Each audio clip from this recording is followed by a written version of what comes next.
Shalom Bapak Ibu Saudara yang dikasihi Tuhan. Salam damai sejahtera di dalam Kristus Yesus.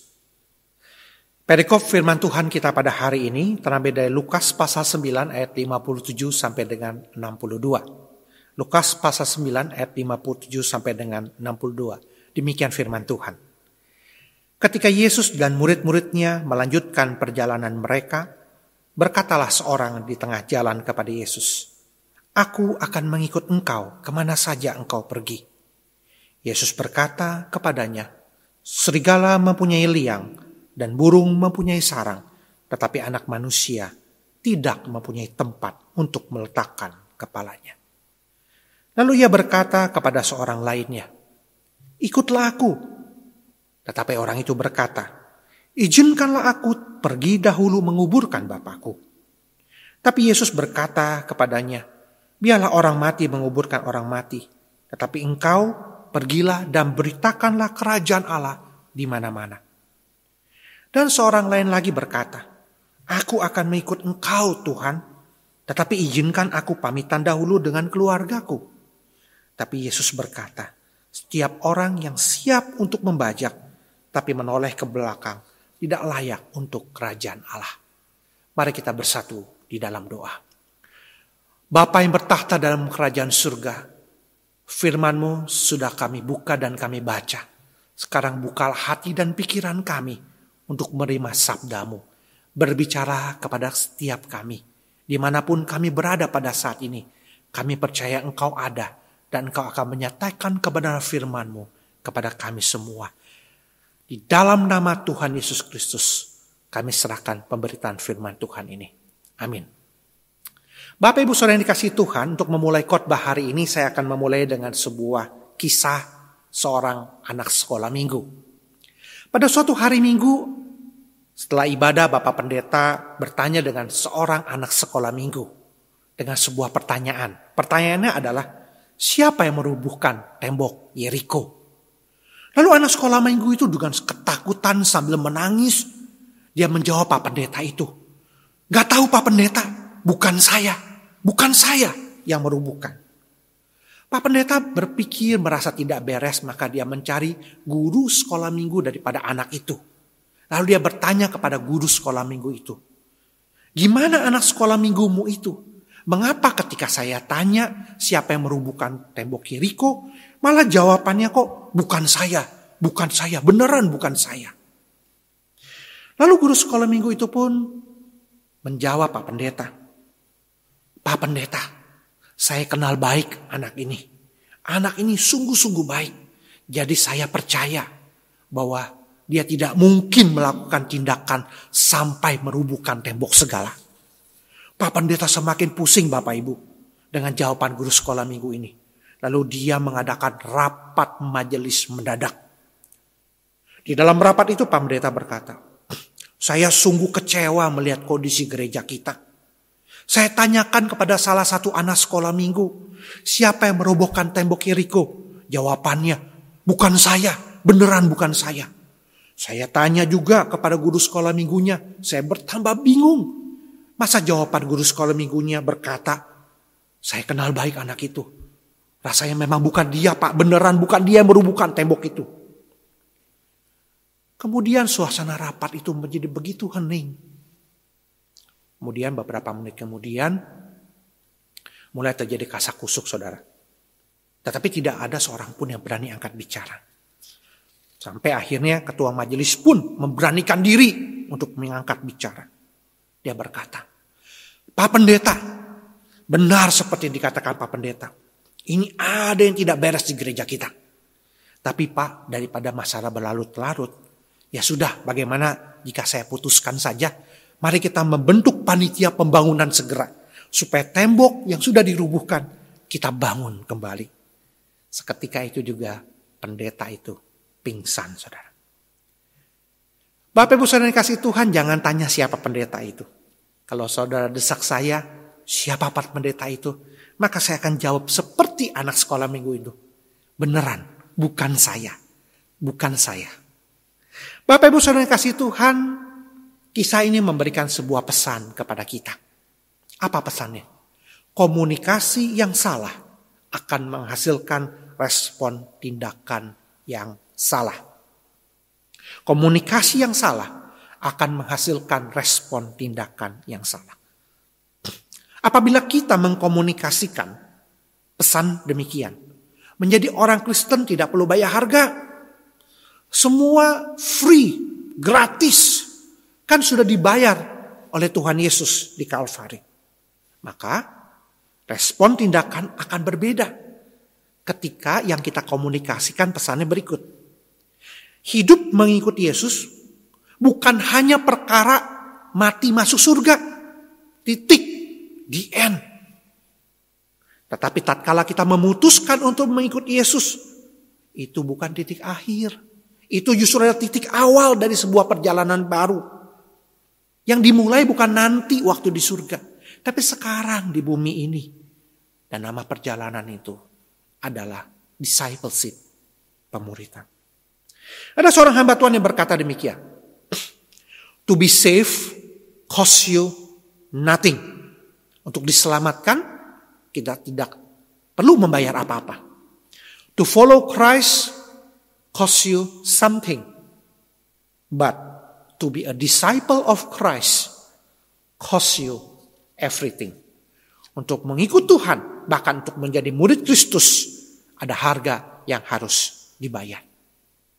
Memang benar, untuk kita diselamatkan, kita tidak perlu membayar apa-apa. Sebab memang kita tidak sanggup membayar apa-apa. Semua dosa kita sudah ditebus oleh Kristus di Kalvari. Dibayar lunas. Kita menerima anugerah keselamatan itu dengan cuma-cuma. Itulah anugerah. Tetapi mengikut Kristus bukan hanya berhenti di sana. Menunggu mati masuk surga. Tetapi kita ditantang. Itulah titik awal kita bertumbuh dalam hal komitmen kita. Dalam hal dedikasi hidup kita kepada Tuhan dan Juru Selamat kita. Sebagai muridnya, murid Kristus. Bapak Ibu Saudara, seperti kita melihat sepak bola. Dalam hal komitmen, dalam hal dedikasi, sebagai murid Kristus, kita juga perlu melihatnya ada beberapa level komitmen. Dan level komitmen itu tentu perlu ditingkatkan kepada level berikutnya. Dan seorang hamba Tuhan membagi level dedikasi atau komitmen level 1 sampai level 4 saudara. Seperti sepak bola. Demikian juga tipe orang Kristen. Sesuai level dedikasinya. Level pertama. Tipe Kristen penonton. Sebagaimana penonton sepak bola. Maka mereka hanya menonton di luar lapangan. Mereka mengamati dari pinggir lapangan. Kerjanya hanya bersorak, bernyanyi, bertepuk tangan. Dia akan senang apabila timnya menang, mencetak gol. Dia akan sedih apabila timnya kebobolan gol atau kalah. Orang Kristen level 1 ini mungkin tipe orang yang baru cuma datang ke gereja. Ngintip-ngintip, cuma buat nonton ibadah. Ikutan nyanyi, ikut nyanyi. Suruh berdiri, berdiri. Tepuk tangan, tepuk tangan. Dengar khotbah, pulang. Tidak terlibat apa-apa di dalam apapun juga. Kemudian level 2 selanjutnya. Tipe Kristen komentator. Bapak Ibu seperti komentator sepak bola, mereka itu tugasnya itu memprediksi dan mengulas isi pertandingan sepak bola. Mereka belum tentu pemain sepak bola. Tapi mereka jago sekali dalam hal teori, taktik, strategi. Dan punya kompetensi untuk mengulas isi pertandingan. Demikian pula tipe orang Kristen level 2 ini. Mereka setidaknya tidak hanya di level 1 sebagai penonton. Tapi mereka sudah mulai tertarik membaca teori-teori. Bicara tentang doktrin Alkitab. Berbicara tentang pengajaran Alkitab yang lebih dalam. Sehingga dalam batasan teori, memberi komentar, memberi ulasan. Sudah sangat baik. Tetapi masih belum menjadi pelaku dan belum terlibat aktif dalam pelayanan. Kemudian level 3, tipe Kristen amatir. Bapak Ibu seperti seorang pemain sepak bola amatir, dia sudah sekarang naik kelas komitmennya. Dia tidak hanya sebagai penonton, komentator, tapi sekarang dia terjun ke lapangan. Tapi karena sebagai amatir, dia tidak ada jadwal rutin latihan, saudara. Dia main sesukanya, kapan saja dia mau. Sebab apa? Sepak bola bukan prioritas utama yang dia harus perjuangkan habis-habisan dalam hidupnya. Ada waktu, dia main. Karena itu hanya sekedar hobi. Demikian pula tipe orang Kristen level 3 ini. Dia sudah baik naik level komitmennya. Saat ini dia sudah mulai terlibat aktif. Gak cuma bisa komentar, tapi memberi kontribusi. Di level ini jauh lebih oke. Hanya terletak kelemahannya pada disiplin. Kalau lagi senang, karena sesuai hobi, dia ikut pelayanan, dia aktif. Tetapi kalau ada kesulitan, dia bisa mundur di tengah jalan. Level yang keempat disebut tipe Kristen profesional. Sebagai pemain sepak bola profesional, seorang pemain profesional akan mencurahkan segenap jiwa raganya, tenaganya, pikirannya cuma satu. Bagaimana memperoleh kemenangan. Dia berlatih dengan disiplin yang sangat ketat. Dia melakukannya bukan sekedar hobi, bukan sekedar lagi mood saja, tapi ada komitmen, ada disiplin yang sangat tinggi. Bapak Ibu, demikian juga tipe orang Kristen level 4 ini. Dapat digambarkan dengan satu kata, totalitas. Sebagaimana pemain sepak bola, hidupnya adalah sepak bola adalah hidupnya. Demikian juga bagi orang Kristen level 4 ini, Kristus adalah bagian integral daripada hidupnya. Tujuan hidupnya bukan sekedar numpang lewat, tunggu mati, masuk surga. Tetapi ketika masih ada di dunia ini, dia menyadari dirinya. Dia perlu aktif melayani Tuhan. Dan menjadi pemenang kehidupan sebagai murid Kristus. Sebagaimana tipe level 4 ini dalam hal mendedikasikan hidupnya secara total. Itulah sebenarnya inti pesan daripada perikop firman Tuhan kita pada hari ini. Di dalam Lukas pasal 9 ayat 57 sampai 62. To be saved costs you nothing. To follow Christ costs you something. But to be a disciple of Christ costs you everything. Dedikasi hidup yang total. Nah, untuk memudahkan kita mengingatnya, saya mencoba untuk menyimpulkan pengajaran Lukas 9 ini sebagai berikut. Ada 3 poin tentang dedikasi hidup total yang perlu dimiliki oleh seorang murid Kristus. Yang pertama, tidak mendua. Yang kedua, jangan menunda. Dan yang ketiga, sampai tutup usia. Kita akan membahas satu demi satu. Apa yang dimaksud dengan dedikasi total tidak mendua? Hal ini terlihat dari percakapan Yesus yang pertama. Di dalam ayat 57 sampai 58. Berkatalah seorang di tengah jalan kepada Yesus, "Aku akan mengikut engkau kemana saja engkau pergi." Tentu kalimat ini adalah kalimat yang tidak buruk. Kalimat yang sangat impresif. Kalimat yang sangat keren. Seorang mau mendedikasikan hidupnya. Dikatakan mengikut engkau kemana saja engkau pergi. Kalimat ini tidak salah. Tapi masalahnya, mengapa Yesus tidak menjawabnya? Wah, bagus, ikutlah aku. Tapi dia menjawab dengan sindiran.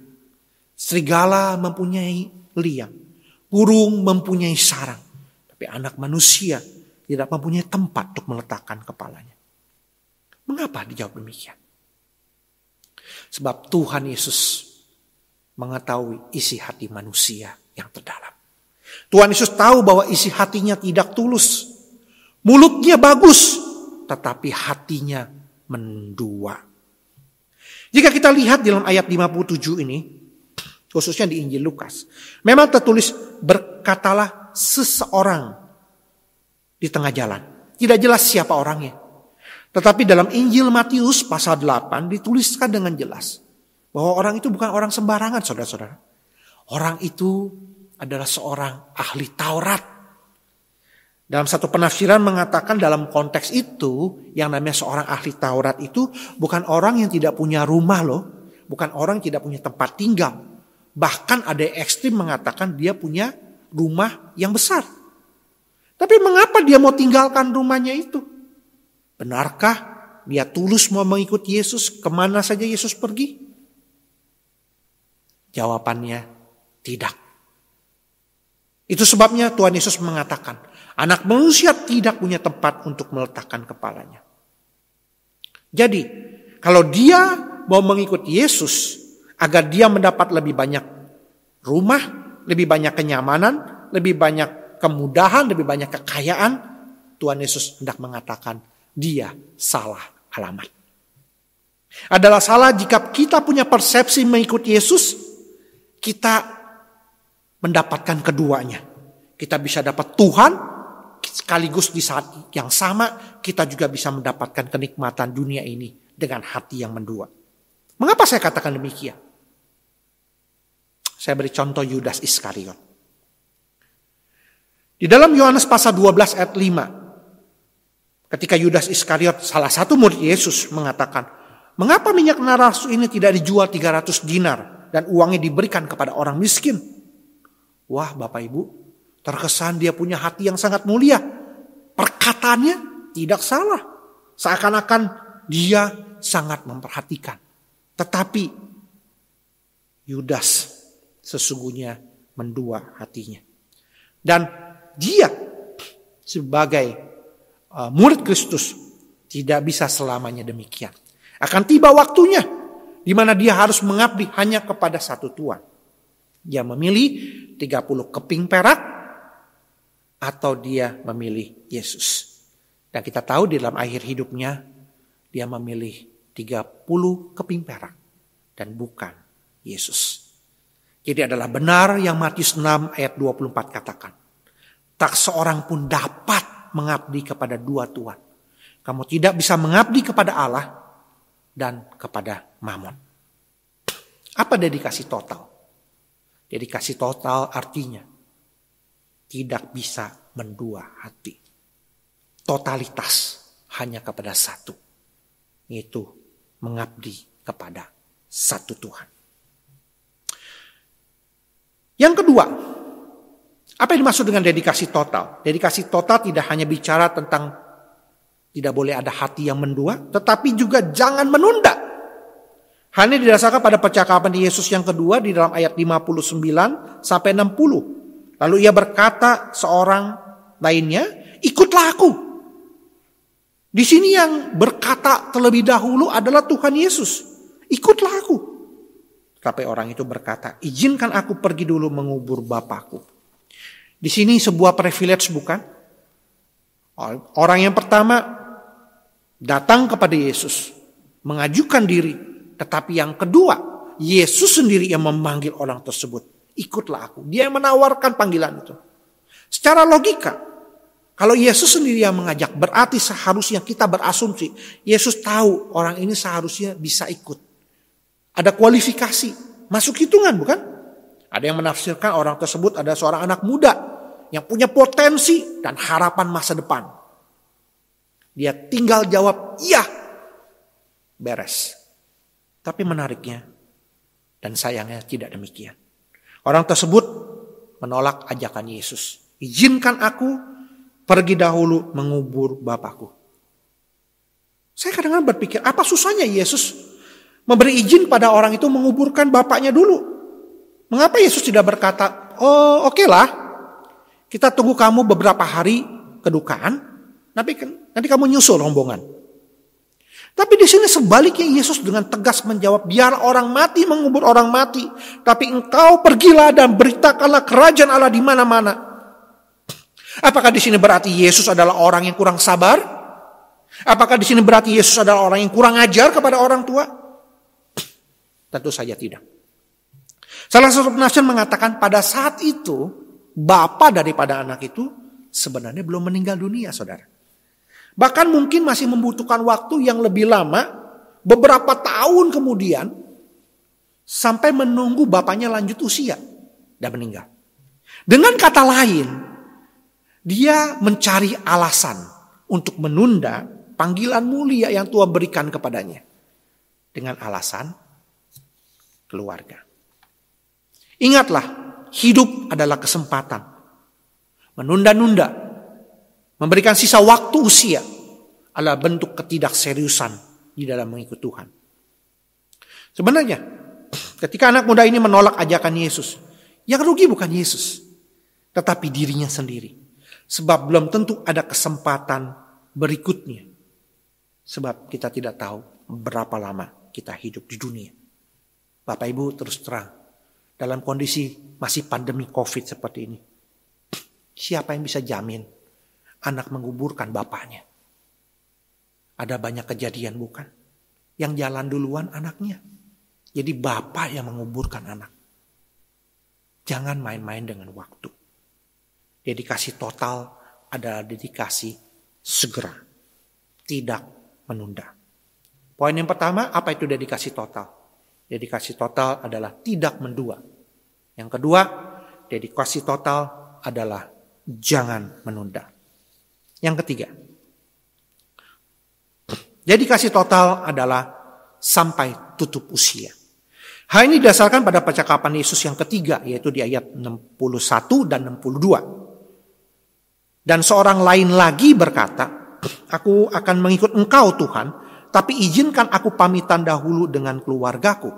Tapi Yesus berkata, setiap orang yang siap untuk membajak, tapi menoleh ke belakang, tidak layak untuk kerajaan Allah. Tentu saja tidak ada yang salah dalam hal berpamitan. Dalam tradisi pada saat itu, bila seorang hendak berpergian, apalagi berpergian jauh, maka mengucapkan farewell atau salam perpisahan dengan keluarga adalah umum kok. Tapi sekali lagi, melihat apa yang dijawab oleh Yesus, kita segera tahu. Isunya bukan masalah mengucapkan farewell atau salam perpisahan dengan keluarga. Tapi Yesus di sini menyindir. Setiap orang yang siap untuk membajak, tapi menoleh ke belakang. Lihat, berarti Yesus tahu orang ini belum siap. Dia masih ragu-ragu. Dia masih belum sepenuhnya bisa mengikuti Yesus dan melupakan masa lalunya dan fokus Yesus untuk ke depan. Dan kalau ini dipaksakan dia mengambil keputusan, apa yang biasa terjadi pada orang yang masih ragu lalu ikut Yesus? Dia tidak akan bisa setia sampai akhir. Tatkala ada kesulitan datang, dia dengan mudah melepaskan imannya. Memang awalnya mungkin dia terkesan mengikut Yesus, tetapi kalau dia tidak punya totalitas, dia tidak akan mengikut sampai tua, bahkan sampai tutup usia. Sebaliknya, apabila ada orang yang siap untuk membajak, artinya dia siap untuk melihat ke depan, mengabdikan secara total hidupnya. Dia tidak akan lagi menoleh ke belakang. Karena dia tahu kalau dia menoleh ke belakang, dia akan menjadi tiang garam, saudara. Dia menoleh ke belakang, dia tidak layak untuk kerajaan surga. Dan dia mengambil keputusan penuh untuk tidak maju mundur. Tapi keputusan tunggal. One way traffic. Tidak two ways. Sampai tua, sampai tutup usia. Saya selalu teringat ada dua lagu berkaitan dengan tema tidak ragu mengikut Tuhan Yesus. Yang pertama adalah lagu Yesus yang termanis buat jiwaku, buat jiwaku. Buat jiwaku, Yesus yang termanis. Buat jiwaku, ku cinta selamanya. Nah, lagu yang kedua adalah mengikut Yesus keputusanku. Saudara tahu? Ku tak ingkar, ku tak ingkar. Mengapa ku tak ingkar? Sebab tidak ada keraguan. Dia yakin bahwa hanya Yesus satu-satunya jalan, Yesus satu-satunya kebenaran, dan Yesus adalah satu-satunya hidup. Dan tidak ada seorang yang bisa datang kepada Bapa kecuali melalui Yesus. Dengan keyakinan itu, dia siap untuk membajak dan tidak menoleh ke belakang. I have decided to follow Jesus, not turning back, not turning back. Saya akan mengikut Yesus sampai saya menutup usia. Yesus selamanya menjadi yang termanis buat hidup saya. Jadi apa itu dedikasi total? Dedikasi total yang diharapkan oleh Tuhan Yesus di dalam perikop Lukas 9 ini adalah pertama, dedikasi tidak mendua. Kedua, dedikasi jangan menunda. Dan yang ketiga, dedikasi sampai tutup usia. Lalu sampai di sini saya mau berhenti itu, saudara, dalam berkhotbah ini, tapi dalam persiapan hati saya gelisah. Lalu saya mulai memikirkan lebih dalam lagi, sebenarnya apa akar daripada akar masalah seorang itu sampai mendua hatinya? Apa yang menjadi akar daripada akar masalah seorang itu menunda-nunda? Apa yang menjadi akar daripada akar permasalahan orang yang ragu-ragu mengikuti Yesus? Lalu saya coba merenungkan. Saya sampai pada satu kesimpulan seperti ini, saudara. Saya melihat akar masalahnya adalah mereka tidak merasa cukup puas dengan hanya memiliki Yesus. Kalau ada sebuah lagu yang berjudul Christ is enough for me, Christ is enough, maka bagi mereka lagu ini ada sebaliknya. Christ is not enough. Bagi orang yang mendua hati, dia merasa memiliki Yesus saja itu tidak cukup puas.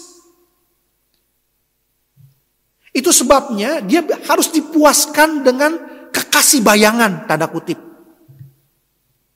Karena Yesus aja dia tidak cukup puas, dia perlu cari yang lain. Bagi orang yang menunda-nunda, dia merasa punya Yesus sekarang itu rugi besar. Tidak bisa menikmati dunia ini. Oleh sebab itu, saya tidak mau sekarang. Nanti saja setelah tua. Bagi orang yang ragu-ragu, dia merasa setia sama Yesus sampai mati. Itu kebodohan yang paling bodoh. Keputusan yang paling beresiko. Bagaimana kalau di tengah jalan, tanda kutip, ada investasi yang lebih baik? Jadi susah dong kita berubah pikiran. Nah, saya pikir inilah akar masalahnya. Karena mereka melihat Christ is not enough. Nah, kita lanjut. Let's say, anggap saja benar. Asumsi Christ is not enough. Pertanyaan saya adalah, di luar Christ, di luar Kristus, apakah dunia menjamin dan bisa menawarkan enough lebih baik kepada saudara dan saya? Apakah Anda bisa menjamin bahwa dunia bisa tawarkan Anda bisa lebih puas dan enough? Saya mengatakan dengan tegas sebagai hamba Tuhan Yesus Kristus, tidak. Justru sebaliknya, dunia yang berdosa hanya membuat hidup kita terjebak di dalam ketamakan yang membinasakan. Bahkan membuat kita sulit untuk berkata cukup atau enough. Sebagai contoh ada sebuah kisah. Seorang anak muda ditantang oleh seorang yang punya tanah yang sangat luas. Pegunungan, sawah, sungai. Dia katakan ini semua milik saya. Dia tantang. Silakan kelilingi tanah milik saya ini. Sejauh engkau sanggup berjalan mengelilinginya, sampai kembali ke titik ini lagi, di mana engkau mulai berjalan, maka seluas itu juga tanah itu menjadi milikmu.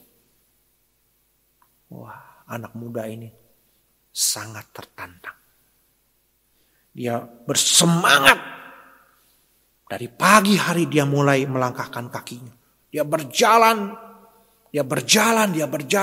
sejauh mungkin agar dia mendapatkan luas tanah yang banyak buat hidupnya. Setelah tiba di siang hari, matahari begitu terik, tetapi dia terus berjalan. Pada saat itu sebenarnya dia sudah mulai kelelahan. Nafasnya sudah tersengal-sengal. Dan sebenarnya dia sudah hampir kehabisan oksigen. Tapi dia terus paksakan jalan untuk mendapatkan tanah yang lebih lagi, yang lebih luas lagi, yang lebih luas lagi. Sampai akhirnya saudara, ketika matahari terbenam di sore hari, dia masih berjalan. Dia masih terus berjalan. Dia masih terus berjalan. Sampai akhirnya tengah malam. Dia tidak sanggup lagi. Dan dia kehabisan nafas. Dan akhirnya dia meninggal dunia. Saudara tahu, dia tidak mendapatkan apa-apa. Kecuali sepetak tanah ukuran 1x2 untuk tempat kuburannya. Apa yang salah dari anak muda ini? Apakah salah apabila dia berjuang dengan gigi untuk memiliki tanah? Tidak. Dia tidak mencuri untuk tanah itu. Dia meresponi tantangan yang diberikan oleh tuan tanah itu, bukan? Tetapi yang salah dari anak muda ini adalah dia akhirnya mati karena ketamakannya. Kenapa? Karena dia tidak bisa mengatakan cukup. Enough is enough. Sementara firman Tuhan mengajarkan kita dalam Ibrani pasal 13 ayat 5a. Cukupkanlah dirimu dengan apa yang ada padamu. Saya ulangi. Firman Tuhan mengajarkan kita, cukupkanlah dirimu dengan apa yang ada padamu. Jangan kamu menjadi hamba uang. Baru kemudian, mengapa alasannya? Ada di dalam 5b-nya. Sebab Tuhan menjamin hidupmu. Aku sekali-kali tidak akan membiarkan engkau. Aku sekali-kali tidak akan meninggalkan engkau. Dunia berkata, it never enough.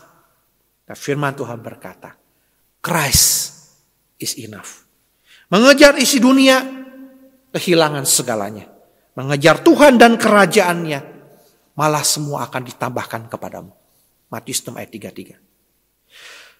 Seorang filosof humanis, seorang ahli psikoanalisis kelahiran Jerman bernama Erich Fromm, dalam bukunya Seni Mencintai, The Art of Loving, mengatakan tentang hal ketamakan ini. Orang yang tamak adalah budak dari hasrat atau gairahnya. Aktivitasnya dalam kenyataannya adalah sebenarnya dia pasif, karena dia yang dikendalikan. Dan kalimat ini sangat bagus. Orang tersebut sesungguhnya adalah objek penderita, bukan seorang aktor. Dia hanya objek penderita karena dia pasif, dia dikendalikan, dan dia tidak pernah puas akan hidupnya. Diibaratkan orang yang haus minum air laut. Saudara tahu? Semakin minum bukan semakin puas, tetapi semakin haus. Semakin minum bukan semakin puas, tapi semakin haus. Semakin minum bukan semakin lega, semakin dahaga.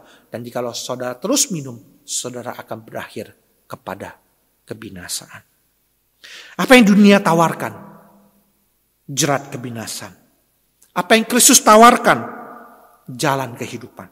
Yohanes 10 ayat 10 berkata, pencuri datang hanya untuk mencuri dan membunuh dan membinasakan. Tapi aku datang supaya mereka mempunyai hidup dan mempunyai dalam segala kelimpahan. Hidup yang penuh, fullness of life. Itu yang Allah janjikan kepada manusia yang percaya kepadanya. Oke, balik kepada pertanyaan kita sebelumnya. Akar daripada segala akar masalah kepada ketiga orang ini. Mengapa dia mendua? Mengapa dia menunda? Mengapa dia ragu untuk ikut Yesus? Karena dia merasa Christ is not enough. Tetapi kita menyadari bahwa siapa yang di dalam Kristus, justru dia mendapatkan the fullness of life. Dia mendapatkan penuh. Saudara, dia kenyang dengan Kristus sendiri. Saudara kalau kenyang, saudara tidak merasa butuh lagi. Saudara cukup, content, enough. Karena Kristus itu sudah enough, saudara miliki. Pilihannya ada di tangan saudara dan saya. Apakah kita memilih dia yang datang untuk membinasakan? Atau saudara memilih Kristus yang datang dengan memberi kelimpahan hidup? Dan kelimpahan hidup itu, the fullness of life itu more than enough. Tidak hanya enough, more than enough. Sehingga benarlah pengarang lirik lagu ini yang berkata, I have decided to follow Jesus. I have decided to follow Jesus. I have decided to follow Jesus. No turning back, no turning back. Mengapa? Why? Because bagi dia, Christ is enough. More than enough. Di dalam pembukaan khotbah, saya membuka dengan cerita seorang anak sekolah minggu. Di dalam penutupan khotbah, saya akan tutup dengan cerita lause-lause sekolah minggu. Saat saya persiapan khotbah ini, istri saya yang juga adalah hamba Tuhan anak, Kiai Ho Kim Tong, dia juga lagi persiapan dengan para lause-lause, Street Kids. Dalam persiapan itu, saya kebetulan mendengar bagaimana istri saya itu sedang berkomunikasi dan berinteraksi dengan para lause-lause dan menantang lause-lause untuk mengingat-ingat apa aja sih janji Tuhan buat hidup mereka. Wah, berbagai macam rupa jawaban muncul. Tapi intinya bermuara hanya kepada dua janji. Janji penyertaan dan janji pemeliharaan Tuhan. Janji penyertaan Tuhan dan janji pemeliharaan Tuhan. Lalu istri saya berkata, wah janji Tuhan itu banyak. Bukan cuma janji penyertaan sama janji pemeliharaan doang. Coba explore, coba cari lebih banyak. Lause-lause di dalam Alkitab ada lebih banyak janji-janji Tuhan itu. Lalu istri saya menekankan hal ini yang buat saya menarik. Kalimat ini. Apa yang Tuhan sudah janji, pasti Tuhan tepati. Tetapi ada yang Tuhan tidak janji. Saya kaget. Apa yang Tuhan janji, pasti Tuhan tepati. Tetapi ada yang Tuhan tidak janji. Apa itu? Tuhan tidak pernah janji langit selalu biru. Jalan selalu rata. Saya diam pada saat itu. Lalu yang saya pikirkan adalah begini. Kenapa ya Tuhan buat demikian? Kenapa ya Tuhan sengaja tidak bikin janji langit selalu biru, jalan selalu rata? Saya berdoa saudara pada saat itu. Tiba-tiba Tuhan memberikan kepada saya satu pengertian yang baru. Karena langit yang tidak selalu biru dan jalan yang tidak selalu rata, ternyata Tuhan buat itu sengaja. Sebab itu adalah satu-satunya cara, konteks hidup yang dibutuhkan oleh seorang murid Kristus untuk bisa naik to the next level. Saya katakan, mengapa Tuhan buat langit tidak selalu biru, jalan tidak selalu rata? Karena itulah satu-satunya roadmap. Itu satu-satunya konteks yang paling efektif bagi perjalanan hidup seorang murid Kristus agar dia naik to the next level. Nih, dari seorang cuma tadi penonton, dia bisa naik level menjadi seorang komentator. Yang tadinya cuma sebagai amatir, sekarang bisa menjadi seorang profesional. Dan tidak ada seorang pun murid Kristus yang dapat naik to the next level hanya cuma berada di comfort zone atau zona nyaman. Mari kita mengimani Tuhan saat ini sedang mengizinkan pandemi COVID ini terjadi sebagai sebuah konteks di mana kita sebagai murid-murid Kristus harus percaya Tuhan tidak diam. Tuhan tidak absen. Dia hadir di tengah kita. Dia tetap bersama dengan kita. Dia tidak pernah meninggalkan kita. Dia tidak pernah mengabaikan kita. Bahkan mungkin dia sedang memproses kita to the next level of commitment and dedication untuk keluar sebagai pemenang kehidupan. Sebagaimana ada yang berkata, pemenang kehidupan adalah orang yang tetap sejuk di tengah tempat yang panas. Tetap manis di tempat yang pahit. Tetap merasa kecil meskipun telah menjadi besar. Dan tetap tenang di tengah badai yang paling hebat. Tuhan Yesus memberkati. Mari kita berdoa. Bapa yang bertahta dalam kerajaan surga, firman-Mu sudah diberitakan.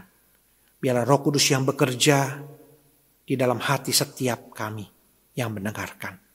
Dan nama Tuhan dimuliakan. Di dalam nama Kristus Yesus kami berdoa.